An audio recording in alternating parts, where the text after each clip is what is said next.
Bonjour à tous, bienvenue dans ma capsule Noël avant l'heure. Je vous montre mon travail de la semaine.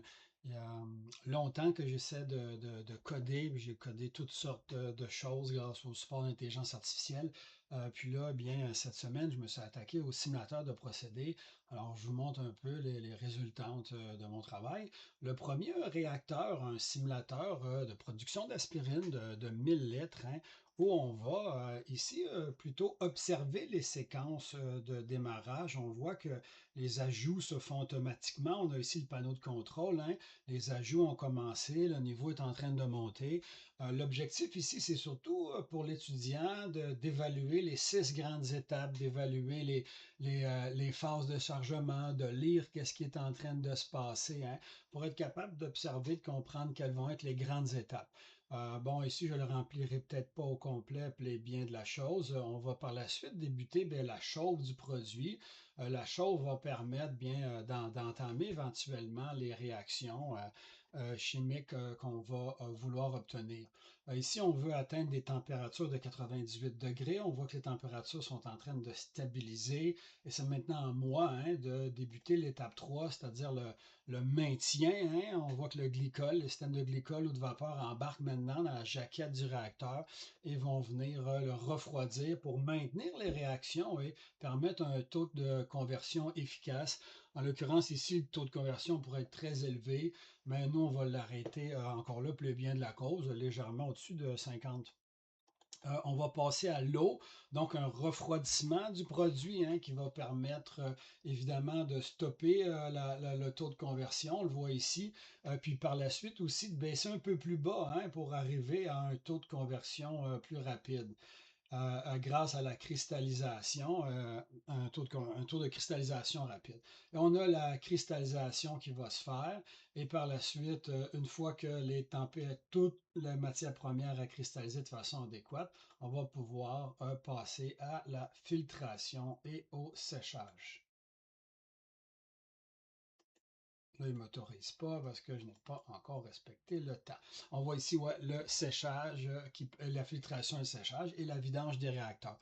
Ça permet donc aux gens de pouvoir illustrer les 5, 6 grands paramètres importants, hein, qui vont entourer la production d'une cuvée avant d'avoir à la faire. Ça peut être utile, je pense. Dans mon cas, moi, ça va me servir pour mes étudiants qui sont dans un cours de procédés en QV, donc je leur apprends, hein, le B à bas des réactions. Ici, un autre simulateur très différent, celui-là, un simulateur très réactionnel dans lequel on a des opérateurs qui vont venir distiller un produit, en l'occurrence de l'éthanol. Euh, on a aussi un volet administrateur, hein, pour les paramètres de régulation des PID, hein. Donc, les gains des contrôleurs.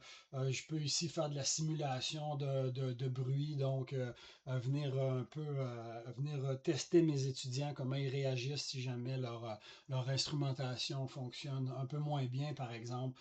Donc, on est ici dans une réflexion, comment bien opérer une tour, hein. On va la remettre en marche. Bon, je vais la rafraîchir ici. On va la mettre en marche à un débit X, hein, avec une composition d'éthanol, disons, autour de 10%. Et puis là, je pourrais débuter la chauffe, hein, mais je vais basculer en automatique pour le bien de la cause. Ajuster les niveaux aussi, hein, et je vais le faire comme ça. Et quand on voit que les températures montent, bien ajuster le taux de reflux jusqu'à le mettre en automatique. Tout ça à travers un guide de conduite qui permet à l'étudiant d'observer, un panneau de contrôle avec des trends qui permettent de voir les températures, les puretés du produit qui s'améliorent, mais aussi les pépins. L'autre élément un peu plus innovateur que j'aime beaucoup, c'est l'incursion d'un expert AI qui peut analyser en temps réel les situations et donner à l'étudiant son diagnostic pour lui permettre de réguler une situation qui irait mal. En l'occurrence, ici, j'ai un ballon qui vient de se vider parce que j'ai peut-être commencé mon reflux un peu trop tôt. Je n'ai pas eu le temps de bâtir ma réserve et c'est ce que l'expert AI pourrait me donner.